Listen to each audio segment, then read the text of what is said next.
Algunas personas se aferran a que lo que no está escrito en la Biblia no existe, no es verdad.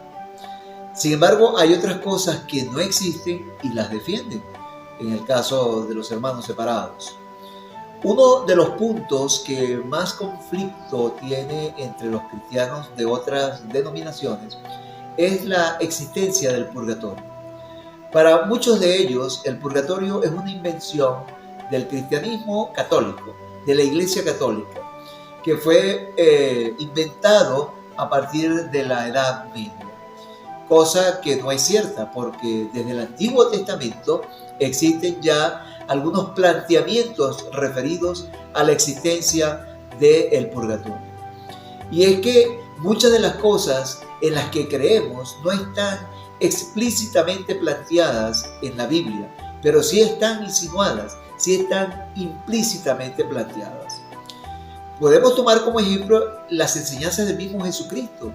Jesucristo todo lo que enseñó fue a base de parábolas, de insinuaciones, de planteamientos que daban una enseñanza y luego las explicaba. Y en algunos casos no las explicaba, quedaban entendidas. Sin embargo, hoy todavía hay personas que siguen discutiendo cosas que son evidentes. En el caso del purgatorio, por ejemplo, encontramos desde el último libro, como es el caso del Apocalipsis, que nos plantea textualmente en el capítulo 21, versículo 27, que nada inmundo entrará en el cielo. Nada inmundo. No se puede entrar al cielo si no se es perfecto. Entonces, aquellas personas, aquellas almas que durante su recorrido por la tierra hicieron obras buenas, que fueron reconocidas por el Señor, pero también se equivocaron en algunas otras, pues tendrían ya el cielo ganado, pero no pueden entrar si tienen imperfecciones, porque Dios es perfecto. Esas almas deben entonces pasar por un proceso de depuración. El crisol, como el oro, es sometido al crisol, nos lo plantea la Biblia en diferentes momentos. Estas almas entonces, que no pueden entrar directamente al cielo, porque nada del mundo puede entrar, pasan entonces por este proceso. Y entonces algunos se preguntarían, pero es que entonces existen tres lugares, el cielo, el infierno y el purgatorio. No. El purgatorio es un proceso de depuración, es un proceso de purificación, por el cual pasan transitoriamente todas aquellas almas que no hayan demostrado al momento del juicio personal que cumplieron con todos los requisitos y con todas las enseñanzas de nuestro Señor, pero que ya están salvadas porque merecen ir al cielo, porque el Señor dijo que hasta un vaso de agua que diéramos por amor a sus hijos sería tomado en cuenta. Pero eso no quiere decir que vamos directo al cielo por haber dado un vaso de agua. Tendremos que pasar por un proceso de purificación, y purificación es hacernos perfectos, hacernos puros, y entonces sí podríamos entrar en el reino de los cielos. Pero más explícitamente todavía nos lo plantea entonces San Pablo en la carta a los Corintios, en el capítulo 3, versículos 14 y 15, ¿no? Allí San Pablo nos dice que si la obra que construyó aquella persona, refiriéndose a su vida en la tierra, resiste la prueba, entonces recibirá el salario. Fíjense, por salario, el reino de los cielos, estar en la gloria. Pero si la obra se quema, esa persona, esa alma, será castigada por sus otras malas acciones, aunque se salvará, al final se salvará, pero como quien escapa del fuego, como quien se purifica. Allí nos está dejando entonces bien entendido San Pablo que hay la necesidad de purificarse, la necesidad de reparar aquello que hicimos de alguna manera mal hecho, porque Dios es perfecto y no acepta imperfecciones.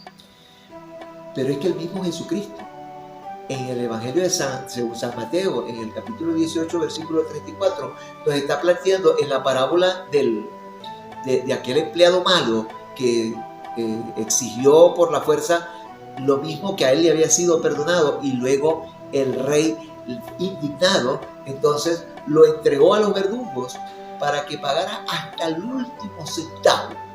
Es decir, que no nos vamos lisos, no vamos a entrar al reino de los cielos teniendo deudas pendientes. Allí el Señor nos está dejando también en esa parábola una enseñanza de cómo tenemos que pagar hasta lo último que hayamos hecho mal para entrar al reino de los cielos.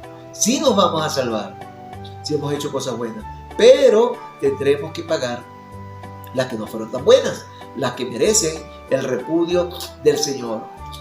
Y decíamos al comienzo que desde el Antiguo Testamento está planteada la existencia del purgatorio, aunque no aparezca la palabra purgatorio, es decir, no está explícitamente, pero sí está implícitamente. Y es que en el libro segundo de los Macabeos nos cuenta cómo el líder de los Macabeos, después de una batalla en la que habían muerto algunos de sus soldados, que eran buenos soldados, pero habían cometido el delito de tomarse cosas que les estaban prohibidas entre los premios del enemigo, entre los tesoros que habían recuperado de aquel, habían tomado algunos objetos que eran considerados contaminantes y murieron por eso. ¿Y qué hizo el líder? Mandó a Jerusalén una colecta, 2.000 dracmas recogió y mandó a hacer sufragios, es decir, ofrendas a Dios por las almas de esas personas. Lo que quiere decir que ya desde el Antiguo Testamento se creía en la existencia de un proceso de purificación para poder entrar a la presencia del Señor. No nos lo dice explícitamente, pero ahí está planteado. No entraron de una vez al gozo del Señor, pero tienen esa posibilidad. Y para eso hizo entonces la colecta. Y es lo que hacemos los católicos hoy. Hacemos oración, hacemos ofrenda, damos limosna, hacemos sacrificios para que el Señor se apiade del alma de alguna persona que consideramos que fue buena durante su vida, pero que puede estar en el purgatorio. Porque eso solamente lo sabe es el Señor.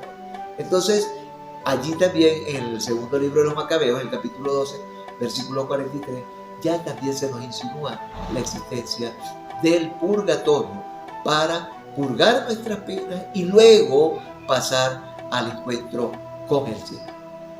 Pero también nuestro Señor Jesucristo, en el mismo libro de San Mateo, en el capítulo 5, versículos 25 y 26, nos está enseñando, nos está dejando también planteada una situación de purificación necesaria para poder entrar al reino de los cielos. Y conversando con los fariseos, a quienes les dicen que por sus malas conductas podrían no entrar al reino de los cielos, les da esta enseñanza. Les dice que cuando vayan de camino al encuentro con el juez, si tienes problemas con alguna persona, pues ponte de acuerdo, haz la negociación con esa persona antes de ir al juez, porque si llegas al juez y el juez te condena, entonces te aseguro que no saldrás de la cárcel hasta haber pagado el último centavo. Es que nosotros podemos pelearnos con cualquiera, pero imaginémonos aquel que se pelea con Dios. ¿Y cuándo se pelea con Dios? Cuando hace cosas que le desagradan al Señor, y por esas tiene que pagar. Esas no le van a quedar exoneradas, porque el reino de los cielos no se va con deudas. Tenemos que haberlas pagado. Entonces, el mismo Jesucristo nos está diciendo que para poder entrar al reino de los cielos tenemos que pagar hasta el último centavo, pues el alma va al purgatorio, pasa por ese proceso de depuración y entonces sí va a entrar al reino de los cielos. Hay una anécdota de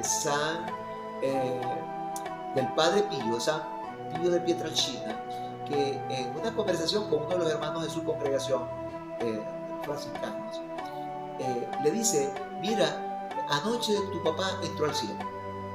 Y le dice: pero bueno, si es que mi papá murió hace muchísimo tiempo.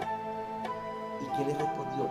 Le dice Padre Pío: es que al reino de los cielos no se entra con una deuda por pequeña que sea. Ya la pagó, ahora se está en el cielo. Eso quiere decir que entonces hay necesariamente que pasar por ese proceso de purga, de pago de las deudas que vayamos teniendo para poder entrar al reino de Dios. Que el Señor bendiga tu vida y bendiga la mía y nos ayude a comprender verdaderamente el sentido y la existencia del purgatorio como proceso de depuración, de purificación para entrar perfectos al reino de los cielos.